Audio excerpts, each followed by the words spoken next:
Si on devait rassembler le meilleur et l'indispensable de ce que nous on propose dans notre formation et dans celle que proposent nos amis français, eh bien qu'est-ce qu'on devrait du coup garder comme une recette idéale?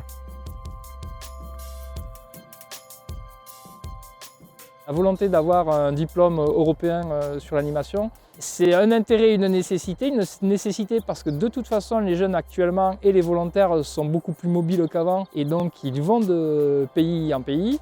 C'est un besoin parce que si on veut construire une Europe des citoyens, il me semble absolument indispensable qu'on passe par l'éducation populaire et un des outils de l'éducation populaire, c'est l'engagement, c'est le volontariat et c'est donc le BAFA.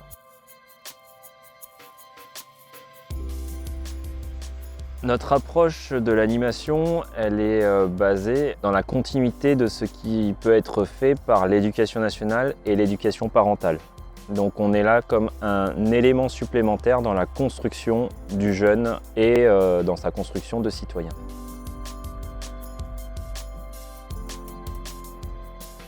Alors donc notre projet c'est on se forme sous quelle forme? Ça a commencé d'abord avec une destination lointaine, à savoir le Québec, où on avait toujours entendu parler de leur côté avant-gardiste au niveau de la pédagogie. Nous sommes donc partis là-bas avec une équipe en 2016 pour vivre un échange avec des Québécois qui étaient eux aussi formateurs d'animateurs. On a trouvé ça super, on en a pris plein les yeux et on est revenu fort de cette expérience avec la volonté finalement, avant de partir si loin et de traverser l'Atlantique, pourquoi pas aussi simplement aller toquer à la porte de nos voisins.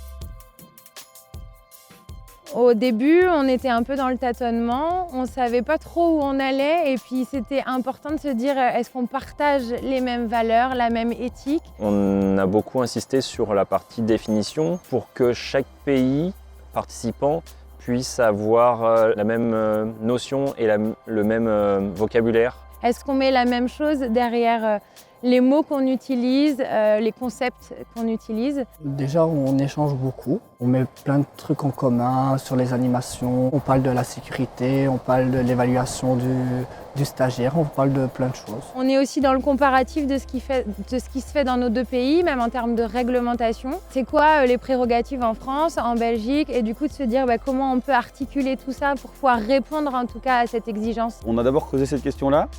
Et puis finalement, on a eu très vite envie d'aller plus loin et de se dire mais c'est pas du franco-belge qu'on a envie de faire, c'est de l'européen.